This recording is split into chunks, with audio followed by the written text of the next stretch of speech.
Bonjour les frères, je suis Bertrand.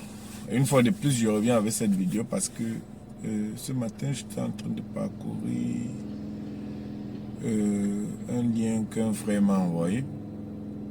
Et puis, j'ai vu un message de quelqu'un qui est en train de présenter une situation dans un store.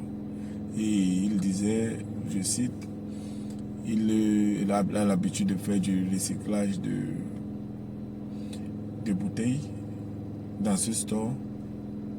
Et ce jour particulier, il y a un souci avec les machines, si je ne me trompe pas. J'ai envie de me tromper.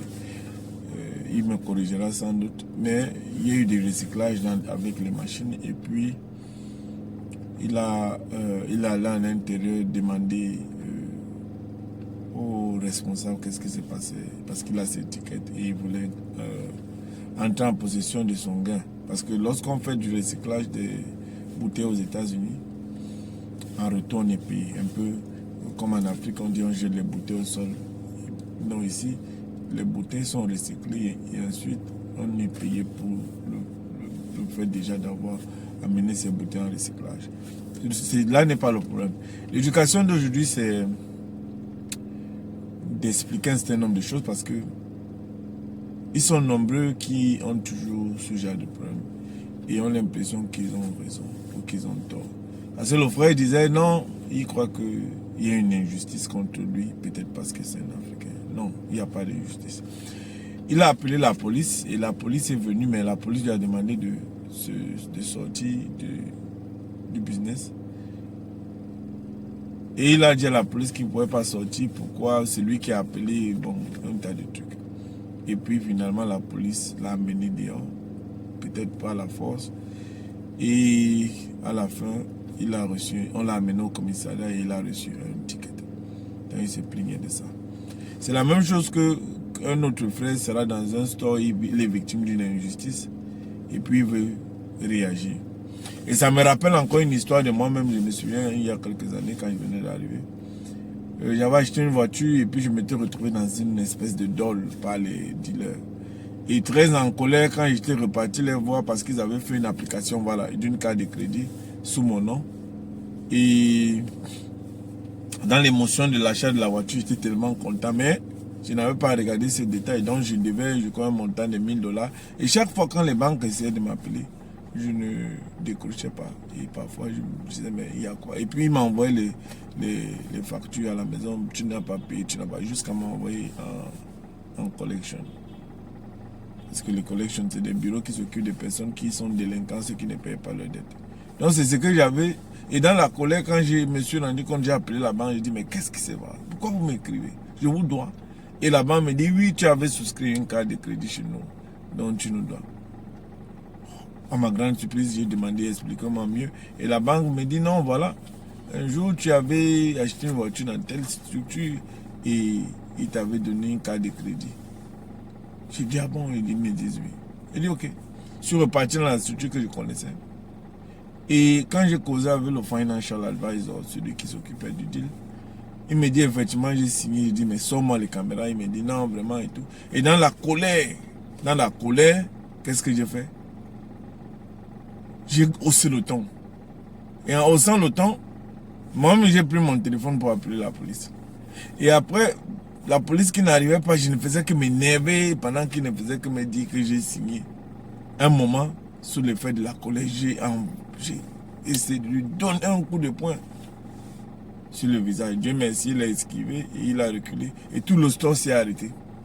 À ce jour, je croyais que j'étais tellement influenceur.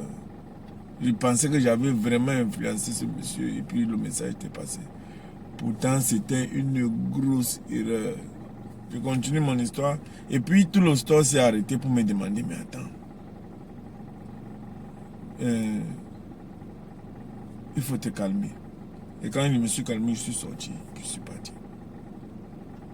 Mais vu sous un angle aujourd'hui, c'est une grosse erreur. Et si, imaginez, j'avais réussi à atteindre ce monsieur, que serait-il passé? Peut-être que j'aurais été en prison pour agression. Donc, cette vidéo, c'est vraiment pour informer les frères. Parce que nous, en Afrique, on se bat dans les rues. Quand le locataire n'a pas payé le loyer, on le bastonne. Parfois, on le met dehors de force ou on change les serrures. La police en Afrique s'occupe souvent de faire le suivi. Parfois, le policier se retrouve en train de résoudre les problèmes, même traditionnels, les problèmes de couple. Quand un parent tape sur son enfant en Afrique, l'enfant ne peut même pas aller au commissariat, ou une femme encore. C'est comme si c'est presque normal. Mais il faut vous souvenir, je vais vous donner cette information cruciale. Le monsieur, pour la première histoire, qui a appelé le policier pour dire au policier que non, voilà, les gens, il y a ce souci. Et quand le policier lui a demandé de sortir, il devait sortir. Parce que lorsque tu te retrouves dans une enseigne privée, dans un business qui est une enseigne privée, alors tu as une infraction. Si c'est dans une enseigne publique, c'est-à-dire une librairie, voilà, une école publique entre guillemets, mais tout ce qui est public dans un parc, non, tu es dans ton droit. Mais si dans l'usine, sous la rue, oui, tu es dans ton droit. Mais si c'est dans un business privé, dans la maison de quelqu'un, la personne te demande de sortir, sors. Il peut prendre une arme et tirer sur toi. Quelqu'un a son entreprise, paye son loyer, tu n'as pas le droit d'entrer pour faire le bruit. Si tu as un problème avec la personne à cause de son service, c'est au niveau du tribunal. Qu'on se gère les problèmes civils au tribunal. À quel moment le policier intervient? Je vais encore me répéter parce que je crois que c'est la deuxième ou troisième vidéo. Le policier a deux objectifs quand il vient. Il essaie d'arrêter une menace et il essaie de protéger des vies. L'objectif principal d'un policier est de protéger les vies. Quand il vient, il cherche à protéger des vies. Vous avez boxé votre femme, elle appelle la police, il cherche à arrêter la menace et ensuite il cherche à protéger sa vie. Vous appelez qu'il y a coup de feu, il cherche à arrêter la menace ou le tireur et il cherche ensuite à protéger les vies. Donc son objectif est la protection, la prévention. Si vous semblez être quelqu'un qui va devenir violent ou qui est en train d'hausser le ton et peut escalader à une violence quelconque, alors le policier va utiliser la force ou tous les moyens qu'il aura à sa disposition, soit pour modérer la situation afin que ça se règle devant les tribunaux. Mais si il s'avère que vous devenez violent, vous manifestez des signes de violence, alors il est formé pour vous arrêter. C'est pour ça que lorsque vous appelez un policier, étant dans l'enceinte privée de quelqu'un, le policier, première des choses, c'est de vous mettre d'abord hors d'état de nuit autrui. C'est le business de quelqu'un. Votre locataire ne paye pas le loyer. Et je vous en prie, à la fin, je mets mon email pour ceux qui ont souvent des problèmes. Même si vous faites de la sous-location, vous avez votre appartement, vous louez à quelqu'un, de grâce, faites signer un contrat. Lavage de la douche tel jour. Vous ne devez pas utiliser. C'est ce qu'on appelle un policy. Règle de fonctionnement. Faites signer ça même si c'est à un compatriote qui va entrer dans votre appartement. Ne continuez pas dans les logis, mon frère, parce que souvenez-vous, lorsque quelqu'un est entré dans votre maison en location, vous ne pouvez plus mettre cette personne dehors n'importe comment. Après 10 jours, si vous fermez les serrures, si vous bloquez les serrures, rassurez-vous que lorsque il y aura une interpellation judiciaire, la personne peut faire des années sans payer votre loyer. Et vous serez en erreur parce que la loi vous interdit de brutaliser cette personne d'une manière ou d'une autre. Et ce n'est pas au commissariat que ce genre de situation se gère, c'est au tribunal. Si le policier vient, c'est parce qu'il y a du danger. Il y a la menace qui est là et il doit arrêter la menace, il doit sauver des vies. Le policier sauve les vies, il ne résout pas les problèmes de couple, les problèmes entre eux. S'il y a coup de bagarre, oui, il vient. Mais il ne vient pas pour donner des jugements.